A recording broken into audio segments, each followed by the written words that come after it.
Hello! This course aims to help you create an automated test project in the Java language using the features Selenium IDE and Selenium WebDriver, where you will go through all the steps that make up a basic process of automation of functional test.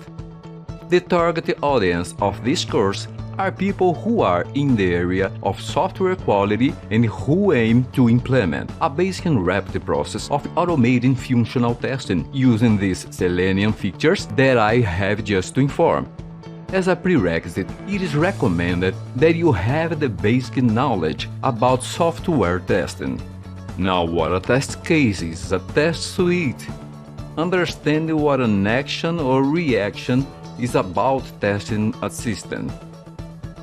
Also, it is important that you know the basic elements of HTML and that you also have a familiarity with the language Java programming.